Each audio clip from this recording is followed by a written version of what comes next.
The idea of tumbling out the Champions League at the group stages is not something that's going to sit well with Arsene Wenger. He's immensely proud of his record, not just for qualifying for consecutive Champions Leagues, but also making sure he gets out the group stage, which he just tends to manage somehow year after year after year. What happens next is a different story.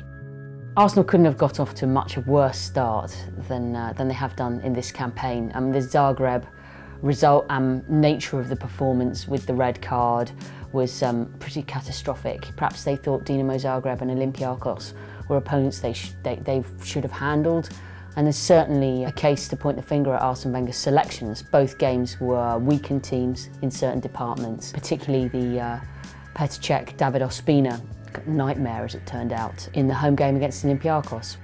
Arsenal's head-to-head record against Bayern, rather oddly, isn't as bad as you might imagine. 4 times in the Champions League modern era under Arsene Wenger they've met, and on none of those occasions has it been a case where Arsenal have lost both times to Bayern, even though there have been times where Bayern have looked notably superior. Arsenal won, very surprisingly, 2-0 in 2013 and then got a draw the following season.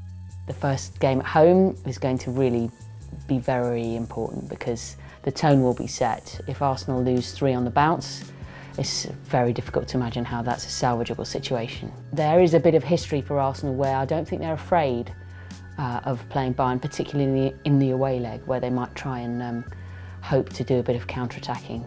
Mesut Ozil has spoken with a bit of confidence about attacking this particular fixture, which is admirable, particularly as he's had a real tough time. He missed a penalty which might have changed the complexion of everything a couple of years ago, and his confidence levels going into the game will be quite intriguing.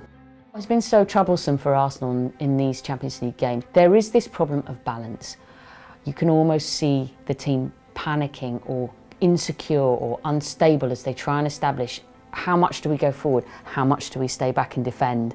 And actually finding that elusive balance has been something that has been a thorn for this Arsenal team in recent home games in the Champions League. But somehow, if they can possibly manage it, what Arsenal have got to try and do is make sure they don't overcommit, but that they're not too handbrakey and that they get the right mix of being able to attack with belief like they did against Manchester United in the recent Premier League game, but also be composed enough not to get caught stupidly.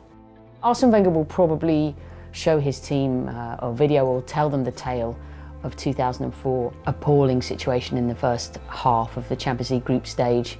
They had 1 point only from the first 3 games and everybody thought that was that. Incredibly, they actually turned it around to the extent that they won the group. The second half of the campaign took off and they went to San Siro and got a very, very famous 5-1 victory. It seemed to lift the whole mood of everybody's attitude towards the Champions League. The players were actually laughing at the end of that game as the goals were going, because it just seemed so unbelievable and ridiculous. Arsenal may need something similarly unbelievable and ridiculous this time. Mourinho had a very brief spell at Benfica, and various problems with the board when he left after only around about a month. He went to União de Leiria, which is a small struggling club. He did very well there, and perhaps that reinforced in him the idea that pragmatism was important, that you couldn't always play great, beautiful football